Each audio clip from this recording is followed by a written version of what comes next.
Today, so I'll be assuming his duties, and welcome everyone.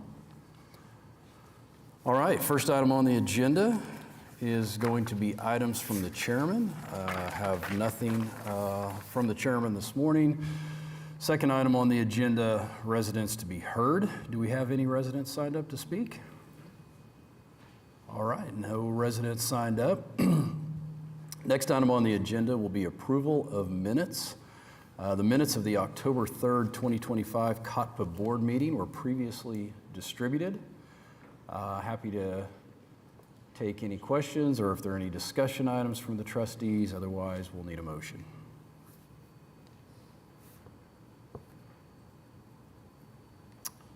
All right, we have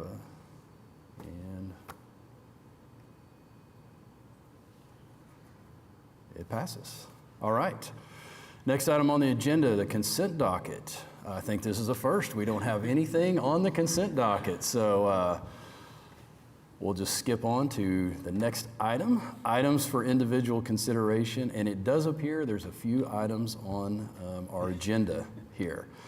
So starting with item A, this is adopt a resolution of the Central Oklahoma Transportation and Parking Authority approving the regular meeting schedule for calendar year 2026.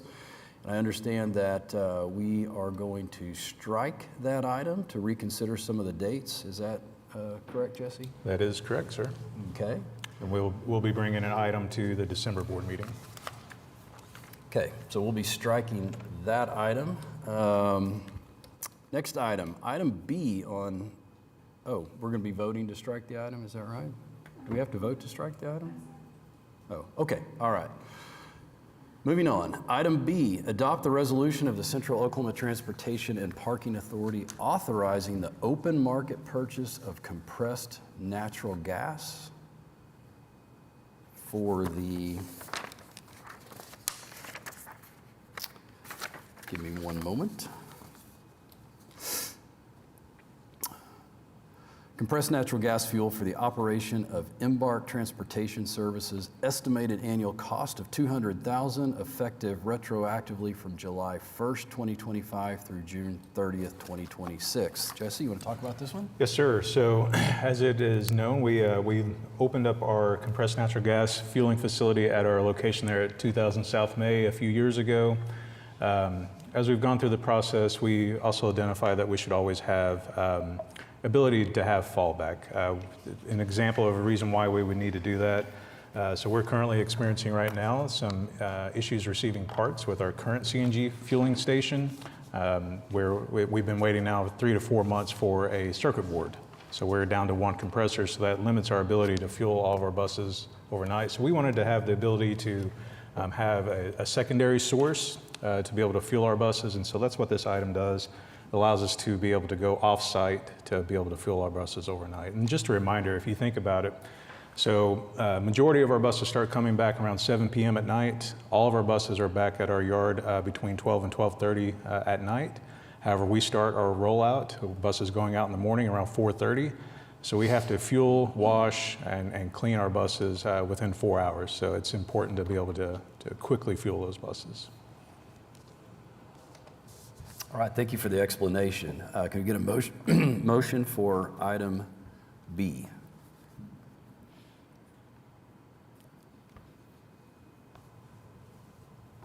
All right, cast your votes.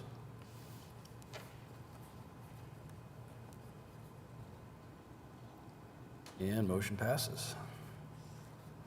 All right, item C. Adopt the resolution and approve the agreement for the sole source purchase of supplies, parts, and brake parts with Knorr Brake Company, LLC for the OKC streetcar. Estimated annual cost of $250,000, November 7th, 2025 through November 6th, 2030. Jesse, can you tell us about this one? I can. This item is, it aligns with our adoption or bringing the OKC streetcar in-house. So if you remember, on June 1st of this year, we assumed the operations and maintenance of the OKC streetcar. Through that process, we have started taking on the contracts for the procurement of those maintenance items and the parts for the OKC streetcar. And then a few months back, if you remember, the board approved an item to allow us to release references to Knorr to be able to negotiate a contract. And so with that approval, we released our references to Knorr, and for the last couple of months, our procurement staff has been negotiating a contract. And this item allows us to be able to purchase and have sole source availability through Knorr. Knorr is the only manufacturer for brake and brake components for our OKC streetcar, plus other Brookville streetcars throughout the nation. And so it's important that we recognize that this is a sole source agreement with Knorr. Okay, looks like we have a motion and a second. Cast your votes. And item passes. Okay, item D, adopt a resolution approving the amended Central Oklahoma Transportation and Parking Authority substance abuse policy and establishing a new effective date of November 7th, 2025. Yes, sir. So this is a pretty standard issue. So the FTA requires any agency that receives federal funding that they have a substance abuse policy in place. So for the past several years, actually decades now, we have approved our substance abuse policy. A good example of like some of the updates have come along. So it used to be that an agency that received federal funds, they had to do random drug screenings of their operations staff or anyone that was safety sensitive. They used to have it to where a quarter of the staff had to be drug tested.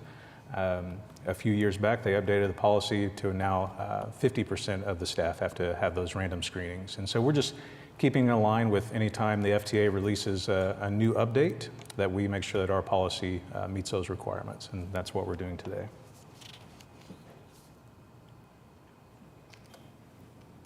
Just one quick question. Yes, sir. When we receive these updates for policies, could we not just get the clean policy, but also get the amended policy where it shows the strike-throughs or underline for additions? Yeah, you bet. That'd be helpful. Yep, no problem.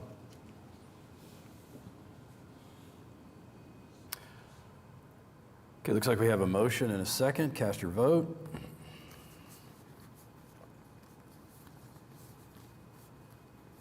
And the resolution passes. All right, item E, approve the parking agreement by and between the Central Oklahoma Transportation and Parking Authority and MidFirst Bank at the Reno Lot 61 for Thunder basketball games only. Original 3-year term, retroactive to October 1st, 2025 through October 1st, 2028. Estimated revenue of $35,000. Yep, so in 2015, the City of Oklahoma City purchased the Santa Fe Depot and the leases that went along with that. COTPA then took over that lease for the operations and maintenance of the facility, along with the leases that were already in place. The MidFirst Bank lease for that parking has been in place since 2015, and we continue to negotiate that contract with MidFirst for those Thunder games. It's essentially 35 parking spaces. If you're familiar with the area, you've got Santa Fe Depot that's located between Reno and Sheridan, just east of E.K. Gaylord. This lot is just south of Sheridan, east of E.K. Gaylord. And so this is the continuation of that lease agreement with MidFirst Bank.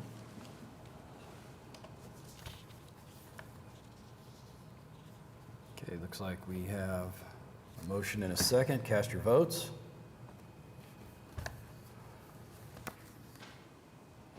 And the item passes. Okay, item F, approve the request for proposal for uniform rental services, COTPA RFP 26-002, and authorize the administrator to advertise. Yes, sir. So this is also a pretty standard issue, but it is a new RFP. Our staff, especially our maintenance staff for Embark and also for OKC Streetcar, they have laundered services for their uniforms. We want to make sure that staff have clean and well-maintained uniforms, especially as mechanics. They oftentimes get snagged, those types of things. And so with this RFP, we'll be going out to look at all of our vendors and access to those vendors to be able to provide those services, providing uniforms and also laundering services for those uniforms.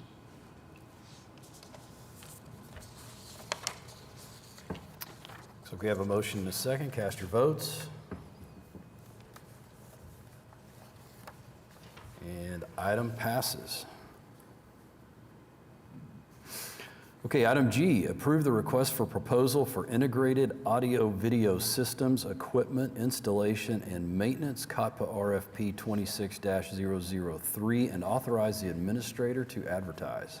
Yes, sir. This RFP, if you're familiar with our facilities, if you think about the conference room at 431, we've seen that our AV equipment is starting to age, and so we wanted to make sure that we maintain good world-class standards when it comes to our audio-video equipment as well.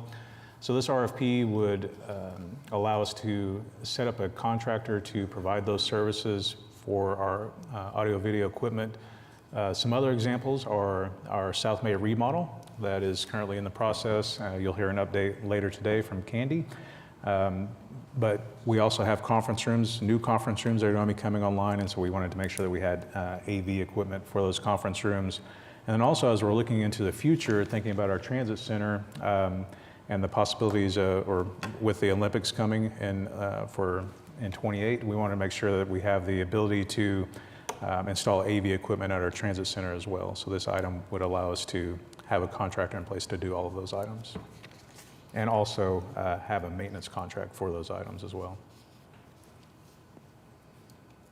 I know the work you started on the 431 room is already getting some pretty rave reviews, so look forward to seeing what's next. Just wait until you see what's next, yeah.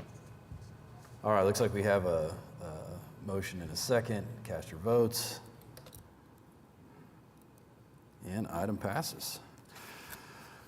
Okay, item H, approve the agreement and adopt the resolution for the sole source purchase of route and management scheduling software and computer-aided dispatch, CAD, and automatic vehicle locator, AVL systems to support transportation, planning, and transit fixed route operations from Trapeze Software Group, Inc., DBA TripSpark, estimated annual cost $169,195, effective January 1st, 2026 through December 31st, 2026.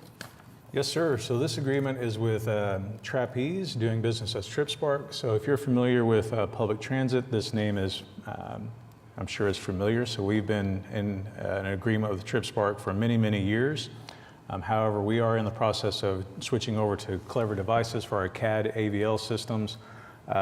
We have that implemented on the OKC streetcar. We have that implemented on the bus rapid transit system. However, we have not completely implemented that on our fixed route system yet. And so with this item, we would continue our services with TripSpark for CAD AVL. Again, that's so that you can locate where the buses are across the city from dispatch. So with this item, we would continue that agreement for next year as we continue to transition over to Clever.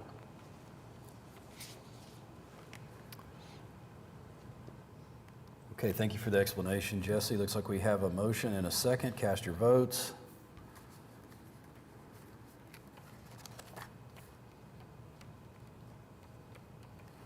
And item passes. Okay, item I, approve change order number 3 with Cade Construction, project MB 1716, Embark Administration Building renovations, cost of $49,191.19. And Jesse, is this the South May project you referenced earlier in your comments? It is indeed, yep. So this project continues. We are getting fairly close to wrapping up phase 1, which is the south half of the building. I think several of you had a tour of that last week and saw some of the construction that's been going on. So with this item, this is a pretty standard change order. Just an example of some of the things that are on here. We're amending some quantities, but an example of one of the change order items on here is the addition of blocking in the walls. So one of the things that we wanted to do was make sure that as we're constructing the walls, we went through the facility with staff to identify where they would want their whiteboards or the TVs, those types of things. And for those that type of equipment, you have to have blocking in the wall to make it extra supportive. And so that's just an example of one of the items in this change order.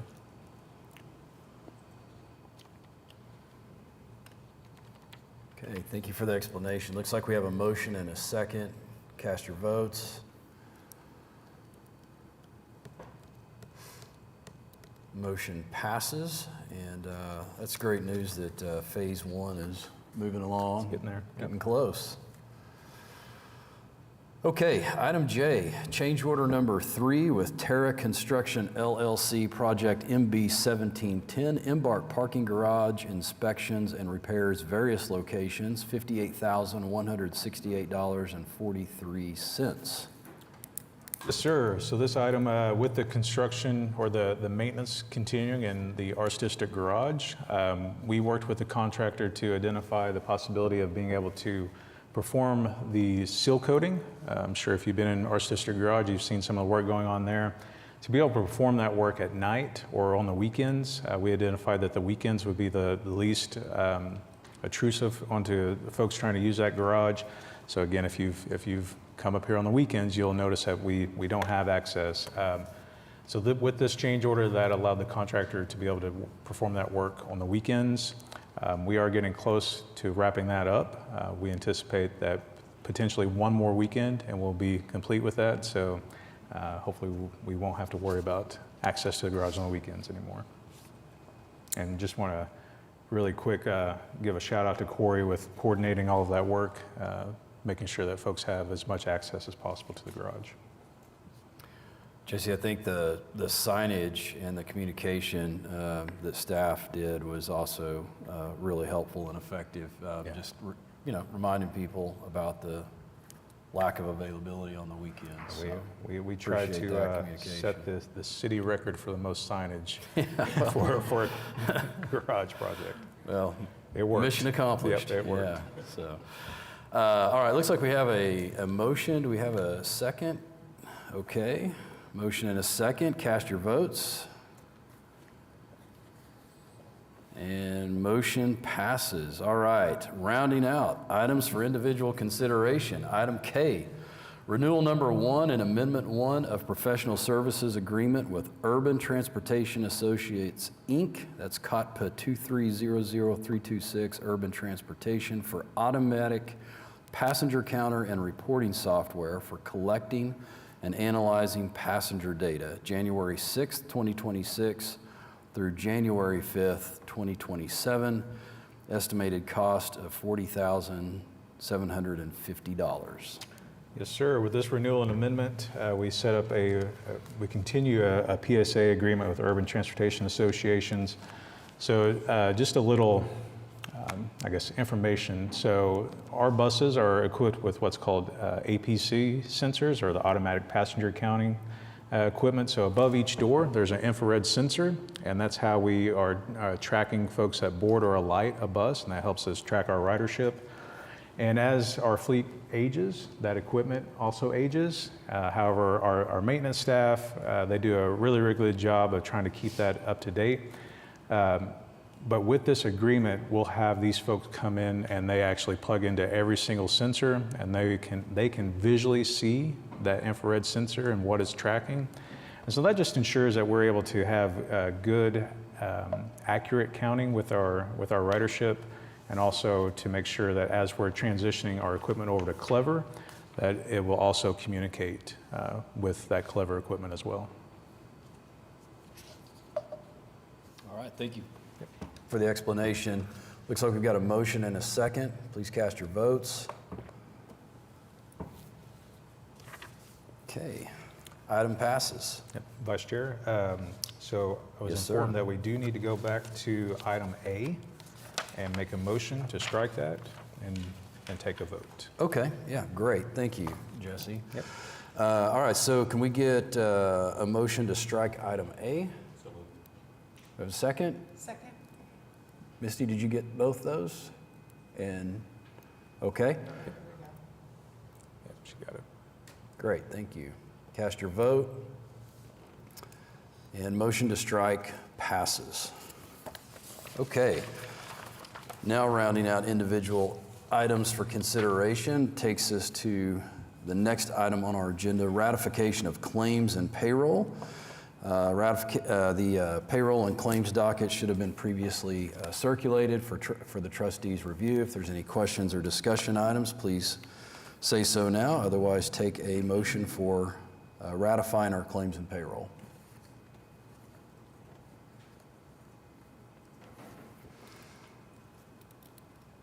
We have a motion and a second. Please cast your vote.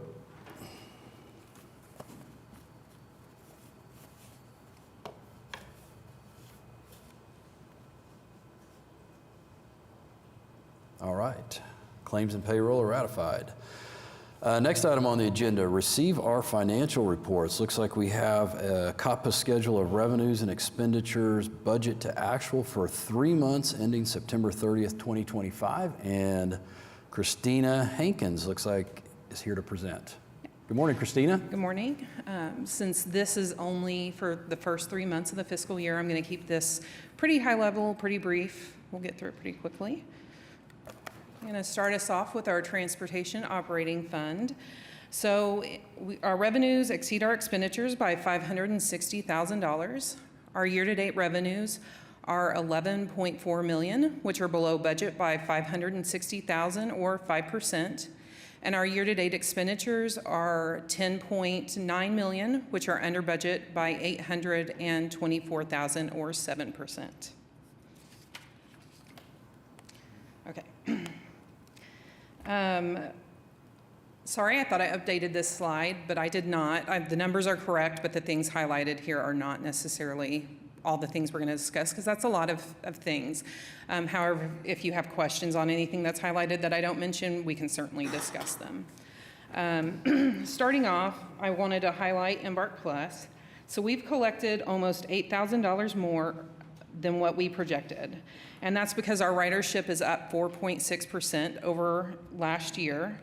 But something else I also wanted to point out is this report states that last fiscal year, we had collected $29,000 in the first quarter.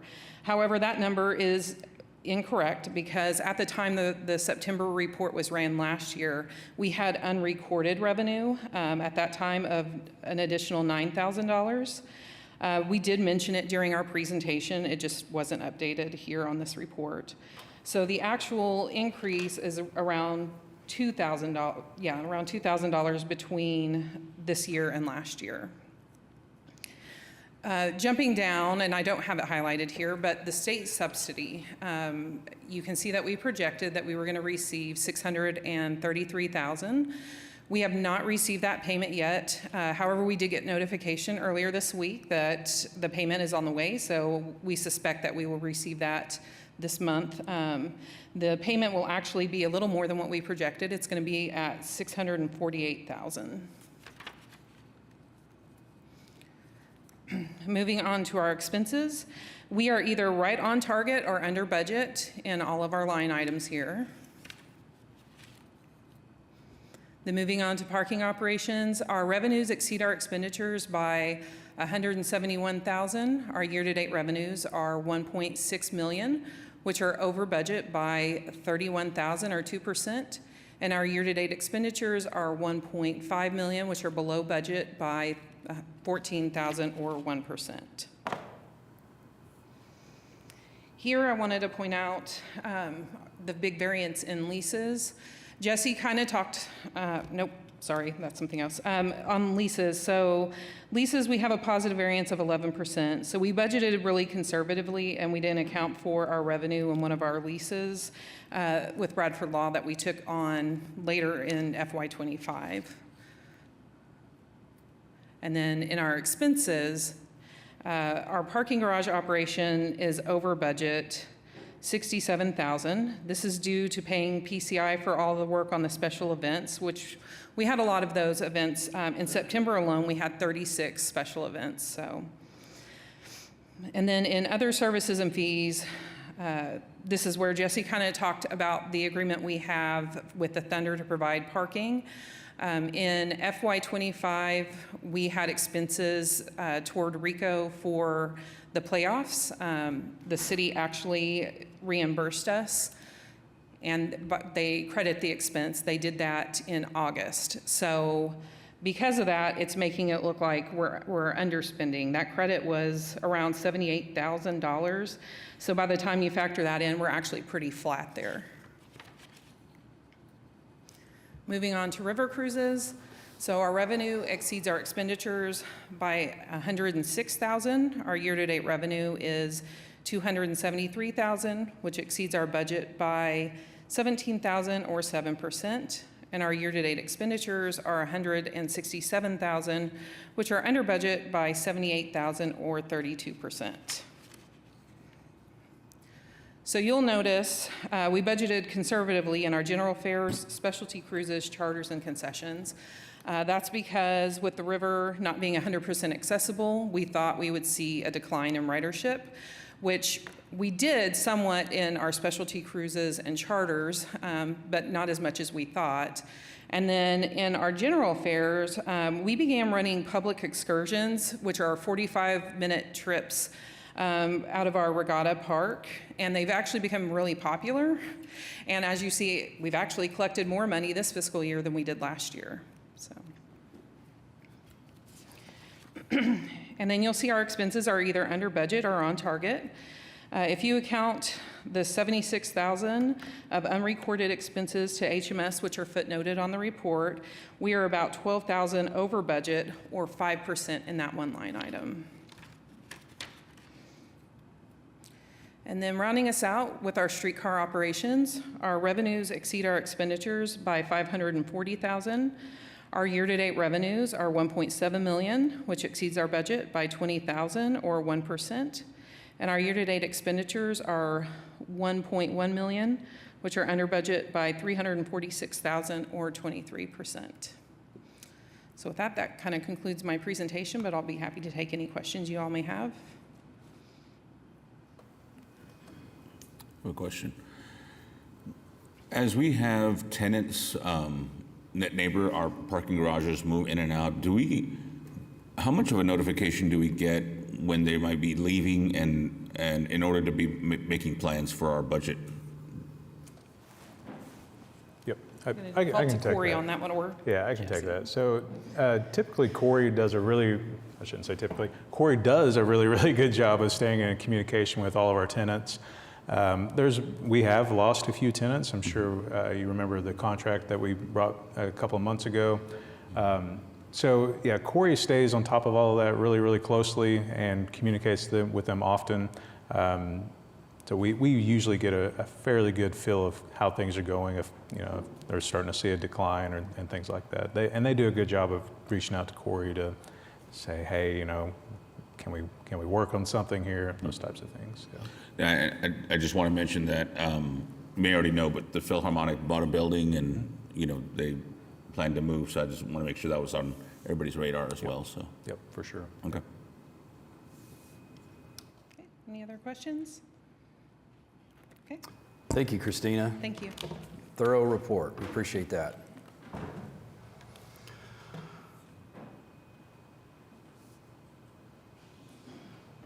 Okay, let's see. I think we need to take a motion to receive the financial report.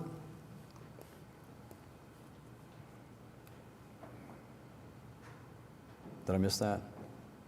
Yep. Oh, yeah. Hang on, I'm sorry. Just need to switch my screen. That would help.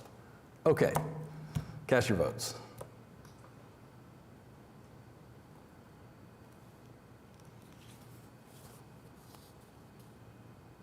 Okay. Motion passes. Let's see. Next item on the agenda is to receive program reports, and it looks like there's actually 4 program reports in your packet, as is customary. We have the presentation of capital improvement projects that Candy Thompson is here to do, but you'll also find the customer service, the parking services, and the transit system report in your packet. So we're looking forward to an update about the capital improvement projects. So Candy, good morning. Good morning, everyone. Happy Friday. Yes, I'm Candy Thompson. I'm the projects planner at Embark, which is part of the project management office known as PMO. And today I'm going to primarily focus on our South May remodel project, which we've already talked a little bit about today. So first, let's talk about the scope. So we are going to have a new large training room with up to 42 seats, and the training room can be divided in half even and used half and half if needed for flexibility. And we'll have 3 conference rooms, a small, a medium, and a large. And for those of you that came on the tour last week, you were in the medium-sized conference room, and that the table and chairs for that conference room, you see that in the bottom right of your screen. That's what will be going in that room. We're also updating our call center and dispatch center, and there'll be enhancements such as enhanced ceiling tiles and acoustic baffles to help reduce some of that noise. And in the bottom left, that is going to be the desk for those in the dispatch center. They'll have 4 monitors so they can monitor everything they need to look at that's happening at once. We're also going to have 16 private offices and 49 cubicles, and within those open space where the cubicles are, we'll also have acoustical baffles.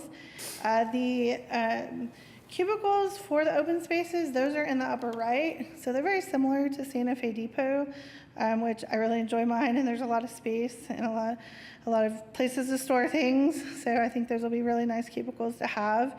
And then we're going to have those 3 private lounges, with one of them being able to be converted into a nursing room. And that chair in the private lounge is up there in the top left. So there'll also be an expanded operator lounge and break room for the operators. So this project is divided into phase 1 and phase 2. Phase 1 is in red on the right with phase 2 in blue on the left. And as Jesse stated, we are undergoing construction right now in phase 1. And that, I'll talk about the schedule momentarily, but when that construction is complete, we'll move everyone from currently that's sitting in phase 2 over to phase 1 and then start construction on phase 2.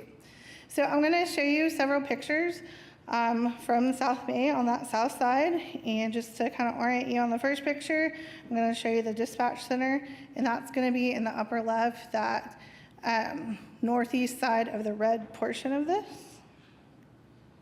So here's the dispatch center, and the door you see on the left, that is the office for the dispatch center, the division leader for the dispatch center and operations. And then if you were to pan over on the right-hand side, that area is all going to be glass. And so that's where those operators come in each morning to check in and make sure they're fit for duty to go out on their routes. This is the women's restroom on the south. Well, it's in the red area. It's really in the middle to the north side, but this is on the west side. There'll be access to the restrooms on the west side and the east side. And the sign is in the lower left. Of course, depending on if it's men's or women's, it'll just have one on both of them. Each side will have 2 for women. We'll have 2 toilets and 1 handicap restroom. And then this is the blocking that Jesse was talking about. So thank you for getting our change order approved. That included that blocking. It's very important.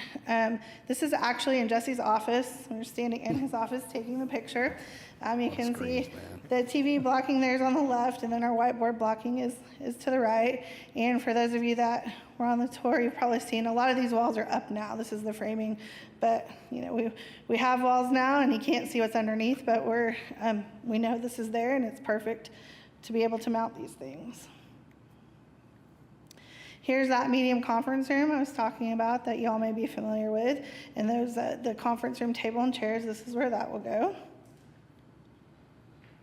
Here's our new electrical service. So as we dug into the south side of the remodel, there were many nuances with the electrical discovered. So we're really excited to have our new electrical panels installed and switched over, and it'll help stabilize things on the electric side during all this construction. And then this is, if you walk out of that medium conference room and you're on the east side of the building, you're looking directly west. Those windows at the end of this hall are the west side of the building, and that's on the left, that's Jesse's office, and then the right is our Assistant Director of Operations, Carla. That's where his office will be. So you're walking down that hall, and there's private offices along that hall on the left, a kitchenette as well, and on the right, that's where the open office is, and an entrance to the IT office will be. And then this is one of the few things that did not get demolished for phase one. So it's our IT equipment room, our big concrete vault. I think it looks like a great tornado shelter to me. So, this is where all the IT equipment will go, and it's IT. We're working with IT to make sure we get all the proper holes drilled in that, so they can run the things they need to run into that vault. I mentioned this in previous meetings, but do areas like that serve as tornado shelters as well, or is there explicit tornado shelter for employees? Yeah, so it's not, it doesn't meet the qualification for a tornado shelter, especially now Safer that, areas. yeah, it's a hardened area, but it doesn't meet the qualifications for a tornado shelter. Okay. I'd feel safe, safer than other areas at least. So the new water line, so we're outside the building now. So we've been inside, south side, we're outside the building now. And it was determined that the current water service line was inadequate. It was a 1-inch line, needed to be upgraded to a 2-inch line. So that line has now been installed, it's covered, there's a new meter, it's been switched over. And so service is running to the building off of that new water line now. So let's transition, talk about the budget. So the original contract with K Construction was a little over $2.88 million. And thank you, COPTA Board, for approving our change order 1, 2, and amendment 1. And like I said, approving that change order 3 today. So factoring those change orders and amendments in, the new total construction cost at this time is just over $3 million. That's a total increase of 4.21%. But if we're just looking at change orders, we're at 3.14%, and you can go up to 10% on change orders for the contract. Okay, and so everyone wants to know, when are we going to be done? When is this going to get complete? When are we going to move in? So looking back, just a quick timeline of what's happened. Back in March of 24, you all approved, the COPTA Board approved Beck Design to move forward with their design. And then in October, you approved those preliminary documents for the renovations. In January of this year, the COPTA Board approved that final design and gave authorization to move forward with the bidding process. So in February, we're able to advertise and go out for bid. And then in April, that's when I stepped into the project. We awarded that bid to Cade Construction. The COPTA Board awarded that to Cade Construction. And they started construction on phase 1, May 12th of 2025. So right now, as it stands, although as we see, there's been some change orders and we may have a few more changes to the project, but phase 1 is slated to be complete January 29th of 2026. Hard to say 2026 and wrap my head around that one, but we're going to have between January 29th of 2026 through March 6th of 2026 to get furniture set up, IT set up, and people moved from the north side to the south side. So that's going to happen during that timeline. We've been working hard to coordinate that, try to make it as smooth as a transition as possible. And then once we're done with that, March 6th, Cade comes back, starts working on that north side to start phase 2, and they're hoping to wrap that up right now as of August 13th, 2026. And I know, like Jesse said, many of you have been out there, you took the tour, but if you'd ever like to come back, I'm happy to take you around. And we'll also have an open house, I'm sure, when phase 1 gets done to see the results. So thank you very much. And are there any questions?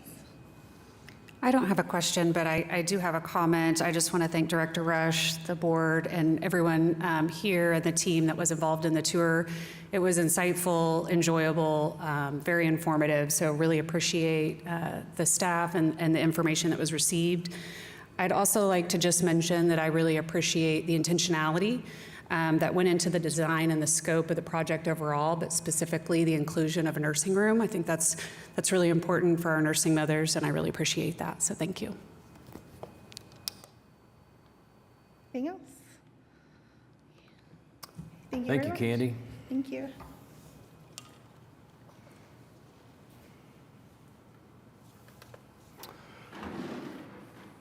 Okay, we need looks like we've got a motion and a second on receiving program reports. Cast your votes.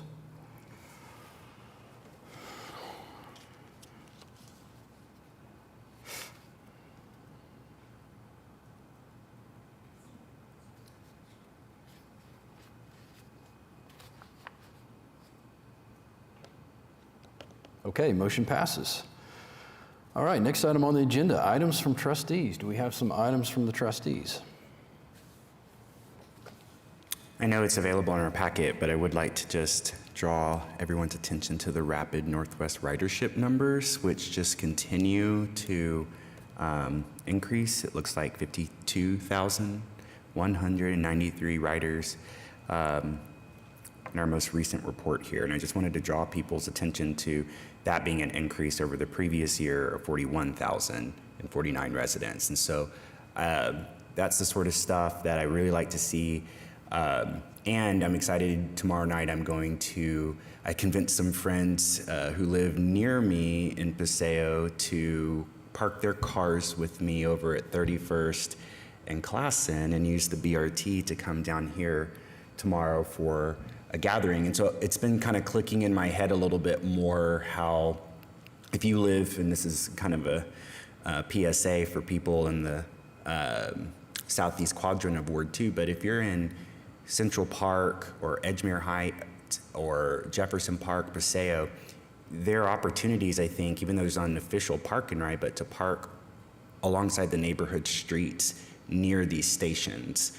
People are very used to parking along 31st Street where Red Cup is, for instance. So just kind of getting better used to the idea of like, oh, it's a 2 or 3 minute drive to just park my car here and then I can hop on the BRT up and down the 9.5 miles. So just a shout out to our ridership increase. And I think as more people continue to start seeing the multiple ways in which they can engage with their feet, their bikes, or their cars, to access public transportation to get them to their final destinations. It's just something that the city seems to be acclimating toward, and I just wanted to shout out these improved numbers. So great, that's all, thanks. Thank you, Trustee Cooper, for pointing that out. Yeah, it's great news, great. Any other comments from trustees? Okay. One thing. Yes, sir. So I did want those that are here today to be sure to go out and check out the Sheridan Walker Garage. So that mural is complete. I'm sure Corey will do a presentation on it when he does his parking update. He'll be happy to share something other than concrete pictures, but definitely take a look at that mural. It's pretty incredible. It's Corey painting concrete now. Okay, good job, man. Good job. Looks good. No, it does. It looks really, really good. I'm glad the trust advanced that project. Okay, last item on our agenda is adjournment. Do we have a motion to adjourn?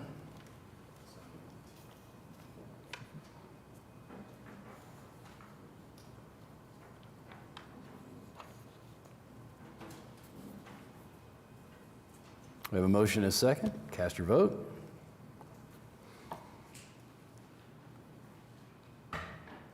And we are adjourned. Thank you, everyone, for attending the meeting.